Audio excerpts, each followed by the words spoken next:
Dawn, you see it right there, the virtual arena. As ladies and gentlemen, definitely support your favorite teams. Let us know which way you think this will go. Do we see the 2-0 sweep, or do we see a turnaround to even out the scoreboard 1-1? Team LILGUN up against RRQ HOSHI. Yes.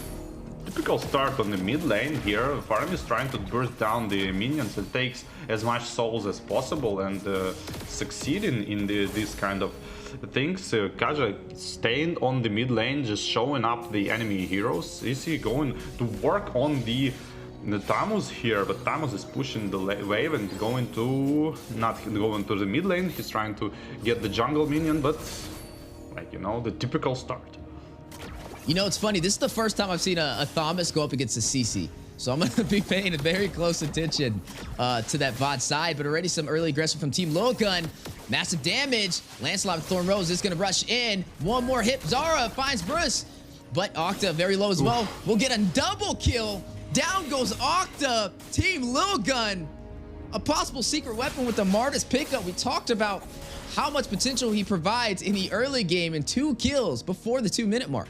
Yeah, this is exactly how you should use Martis. You should use his early game advantage as much as possible with the invades on the enemy jungle and on the lane pressures. And that's exactly what Team LILGUN is doing. Wow, that's super good.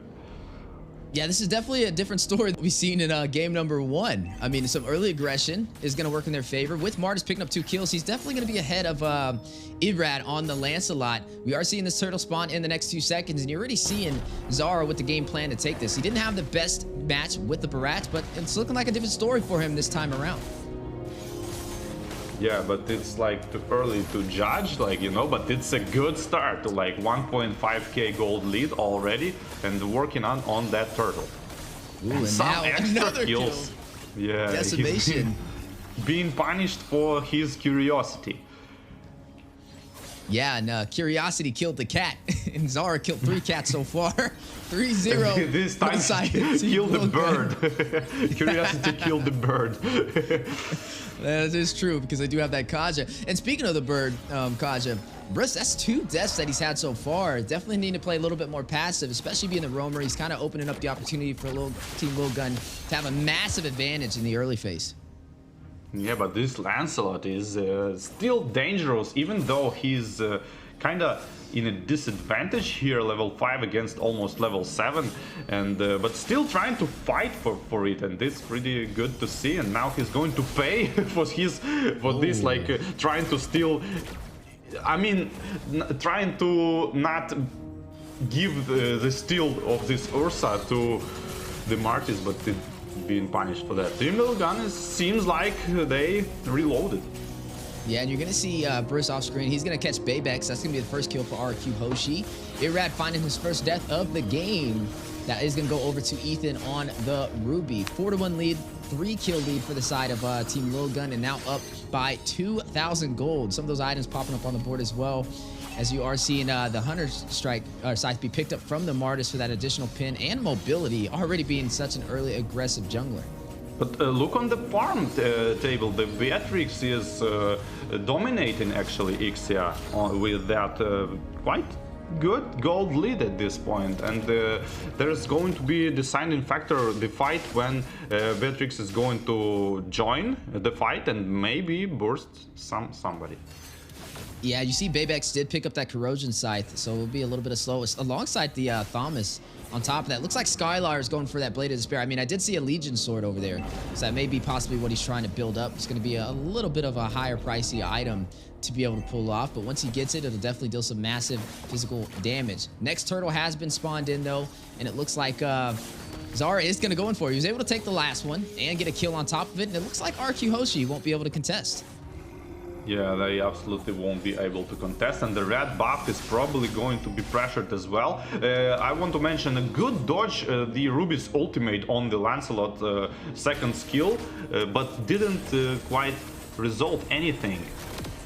And here is the pressure on the Ixia as well, and being slowly farmed down, and now the RRQ HOSHI are trying to come back using this disadvantage on the Ixia. Yeah, Ixia, I mean, 0, 2, and 0 right there. Definitely needing to find a way to get their marksman online. Kind of struggling to find the rhythm so far. You're going to go ahead and see on the bot side, though, Ruby going to go ahead and clear those minions. 4-2 so far. Team LILGUN off to a great start in the early phase. RRQ HOSHI now sitting on the back end. This may be an even series if they're not careful. They are sitting at match point, though, so if they find the rhythm, could be a game ended. But I'm offended for a two-man set. Ethan finds Skylar. You're going to see them still battling it out inside of the tier 1 turret. Thorn Rose going down. The dash in. But no Phantom execution to take down Ethan.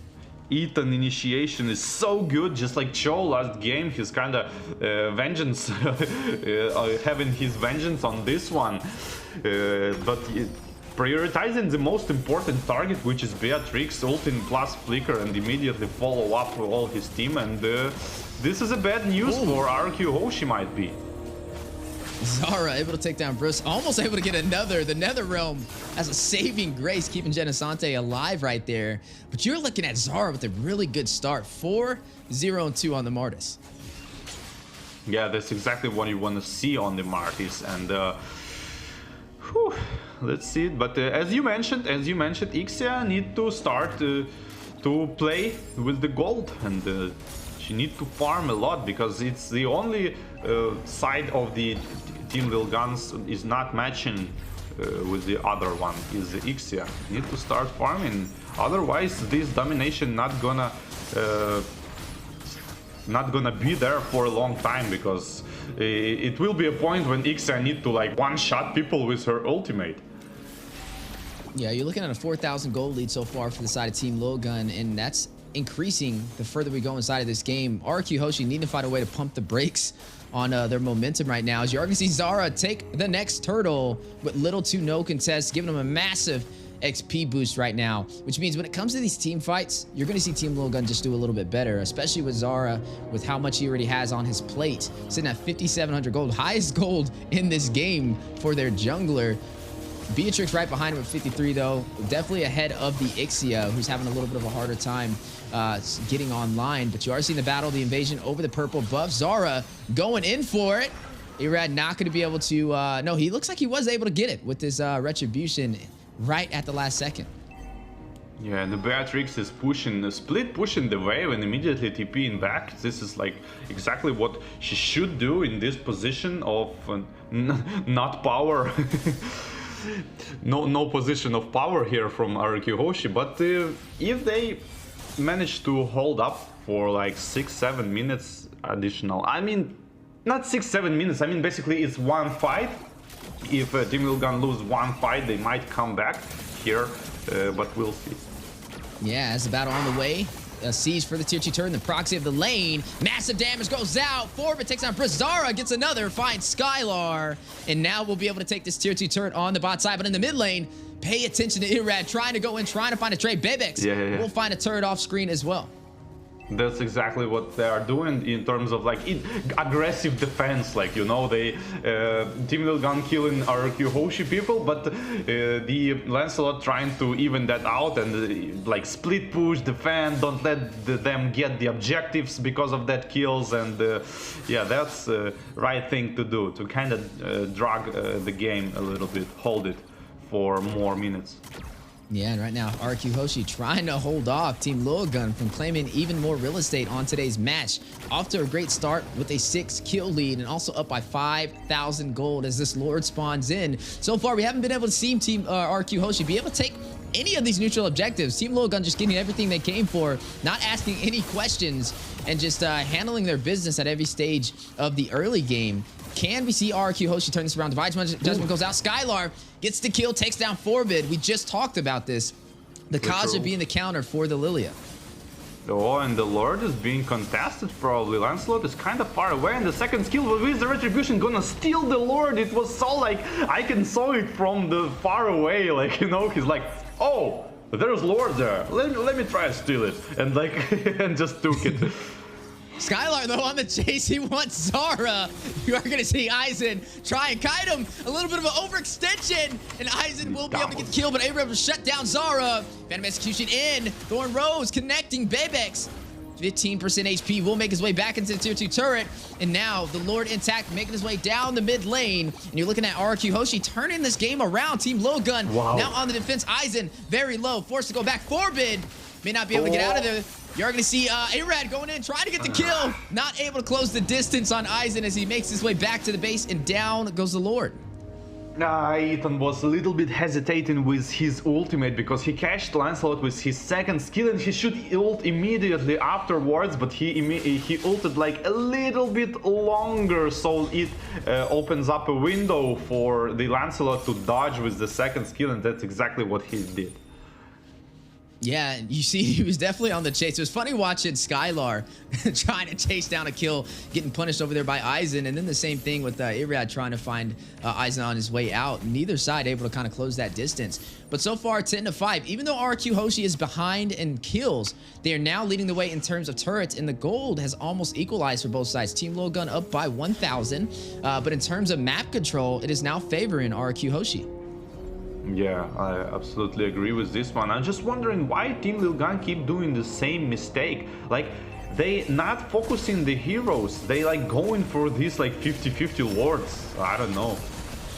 Ooh, but this match is not 50-50 with this engagement on the side. Skylar will find Aizen on the 4v2. Ethan left by himself to pick up the pieces, and they may go in to take this turret. Ethan not really in a position to contest, and it looks like Skylar is going to seize this opportunity. Skylar already 2,000 gold ahead of Bebex. Yeah, and the double ultimate on the Beatrix just to follow up Kaja's ultimate, Divine Judgment, and like so synchronized. Like as soon as Kaja ult, they're like grenades are flying in, and the pistols are already being loaded, ready to follow up, and the super fast kill. No vengeance for Tamus because it's impossible to use while being ulted with Kaja or Franco. And yeah, taking the full advantage out of that. And you are looking at the highest kills in the game so far. Going over to Zara, had a really good start on that Martis. Now sitting 6-1-3 for the side of Team LILGUN. But on RRQ HOSHI, even though they're not high on kills, their synergy is definitely coming alive as we are now officially in the mid game. They don't have the high mobility that we saw in game 1, especially with that Benedetta rotating around and keeping Team LILGUN on their toes, but they're making up for it with their IQ. Conceal play has been called out though from the side of Team LILGUN, trying to rush in, trying to catch Genesante, but he puts on the skates and slides away, but hit over there by Ruby with the CC, and massive damage going out. Mortar coils from Zara, trying to get a decimation off, Phantom Execution in. Irad will find Ethan, gets a double, shuts down Bebex, a 2-for-none trade, gets that triple, on his way to a possible Maniac as Octa will be able to find one as well. Forbid all by himself, trying to get away. RRQ HOSHI on the chase. Can they get him? No. He's gonna sandwich around. Irad not letting him go, showing no mercy. Black shoes though, a massive play to be able to escape the full team of RRQ HOSHI as they're now going in for a possible game ender. They have minions and only one member to go through, but Ethan will spawn in time for some additional CC. Do they try and close it out here? I'm not sure if they can pull it off, and it looks like they are now going to shift their focus onto this Luminous Lord. Wow, what a turnaround, like. And Lancelot was kind of reminding me of this game, like Checkers, you call it, right? When he was jumping on the minions, it was like like that kind of stuff. I will say Irad is thirsty for the kills. The way he's rotating around, the way he pathed over into the inhibitor turret to try and box out Forbid from escaping, but the black shoes at the last second to wrap back around into the inhibitor for the mid lane saved his life right there and avoided a full wipeout in a game ender. That could have been everything out for Team LILGUN as they're currently sitting 0-1. If RRQ HOSHI closes this game out with this Luminous Lord, it will be a 2-0 sweep, and they will have a big advantage for Group Stage A. Yeah, Radis definitely want to like give them taste of their own medicine because of the early game. Like every time is invading his buffs, every time like harassing him into the jungle, and now they gonna pay for it. Yeah, Team LILGUN backs against the wall. Everything to lose right here if they're not careful. RRQ HOSHI, Viva RRQ! As they are alive right now and doing well. 10-10 on the scoreboard, but down goes the Lord. Some great defense from Team LILGUN, but now stripped down to only the base crystal and no inhibitors. Yeah, RRQ HOSHI being able to defend all of the attacks of the team LILGUN. Only 3 towers are down, and the mid lane, like most important tower, is still up. And RRQ HOSHI maintain their composure and not nervous in under the immense pressure Team LILGUN putting on them, and gathering their thoughts for this like final counter attack, and they did it quite good. Just like waited for some items, I guess. Yeah, now they have all the lanes synced. It looks like they're going to go in for the close. They don't have the Lord, but no worries. We have the minions and the damage. Massive play. Big on offended set, though. Baybex will find Octa. Forbit takes down Bruce. A turnaround. Team LILGUN on the defense. Phantom Execution out. You're going to look at Irad doing a quick 180. Not going in with what they came for. RRQ HOSHI, a little bit of a miscalculated play right there. And Team LILGUN able to turn it around. I mean, RRQ HOSHI damage every single target for like 20-30%, maybe even lower, but they should like... They was damaging everyone instead of like trying to focus priorities. They thought they can kill all of them, but damage wasn't there in when you put it like that on the every single person you can see around you. And yeah, now they go into defend, and the Team LILGUN has a small window to actually come back and maybe potentially 5 versus 4 somebody. But Kaja is running straight from the base already. 10 seconds for the Lord, and it's going to be 5-5 on the Lord. Ooh, but the aggressive play, Genesante caught in the middle, uses the Winter Truncheon, but not going to be able to hold him off. Second saving grace, Immortality, been procced, and he goes down. Zara with the decimation, 1 member falling for RRQ HOSHI. And now you're seeing some heavy focus in the mid lane. Luminous Lord spawned in, and Team LILGUN with the advantage of numbers. Wow, insanely good, you know, the freeze into the immortality, and on top of that, Faramis tried to ult, but he actually like slipped a little bit, and the ult didn't proc on him with the immunity effect. It might be enough to survive or the counter attack, and the ultimate Divine Judgment goes into Martis and trying to follow up on Beatrix with the damage, but it's not enough. And now Martis is gonna keep working on the Lord. I don't know, it's a good idea or not, but Phantom Execution going in, trying to get the Lilia, but not gonna happen because of that Ruby with the spoke on the drop against Assassins is so good. Yeah, Irad did fall though, so there's no retribution for RRQ HOSHI, and now a possible opportunity with the numbers from Team LILGUN to close this game out. Octa gets a kill, Zora takes down Skylar. That's gonna be a 2-for-2 trade so far. Looks like the numbers have equalized. RRQ HOSHI finding a way, finding a will. Burst will take down Forbid. 2 more members left to go through. Make it 1. Zara Immortality has been procced. May not be able to get out of there. Ringo order for the slow. Burst on his tail. Can they take him down? Octa will. He will fall. That's going to leave Genesante in the base trying to close it out. Ethan left to defend against the 3-man team of RRQ HOSHI, looking for the 2-0 sweep. Aizen joining the party, gonna use that Cauldron Inferno last minute, trying to hold him off. 25%, 5%, Viva RRQ as they get the 2-0 sweep out from Indonesia, taking down Team LILGUN from Mongolia in Group Stage A, Game of Futures 2024.